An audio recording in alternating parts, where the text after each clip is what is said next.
महाराष्ट्र में ना तो अभी कोई चुनाव है, ना ही संविधान में कोई परिवर्तन की खबर, लेकिन गणतंत्र दिवस के दिन मुंबई में रैली का रेला है।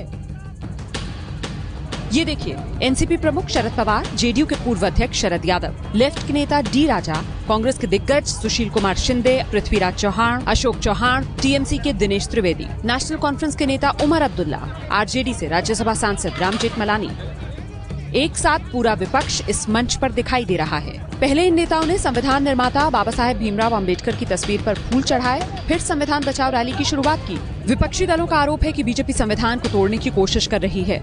एनसीपी सांसद सुप्रिया सुले और उमर अब्दुल्ला संविधान बचाओ का बैनर लेकर चल रहे हैं। हाथों में संविधान की प्रति और तिरंगा लेकर लोग सड़कों पर उतरे। मंत्रालय से होकर गेटवे ऑफ इंडिया पर समाप्त हुई इस रैली में गुजरात कांग्रेस के विधायक अल्पेश ठाकुर, गुजरात के पाटीदार नेता हार्दिक पटेल भी शामिल हुए। कम्युनलिज्म को बढ़ाने का माहौल है। एक तरफ ऐसे कर पोलराइजेशन करने की प्रयास हो रहा है।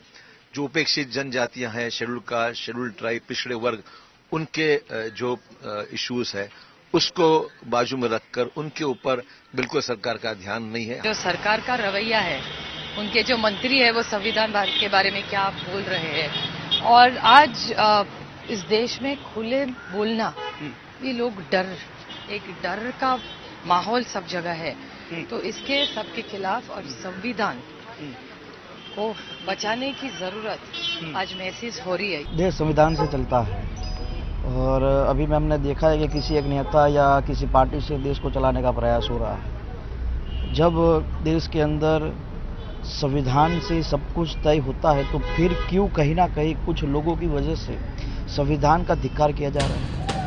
अब जरा ये देखिए, बीजेपी भी तिरंगा यात्रा के जरिए विपक्ष के आरोप का जवाब देती हुई दिखाई दे रही है। बीजेपी की तिरंगा यात्रा दादर के चैत्य भूमि से शुरू हुई और परेल के कामगार मैदान में सीएम फडणवीस की जनसभा के बाद खत्म हुई।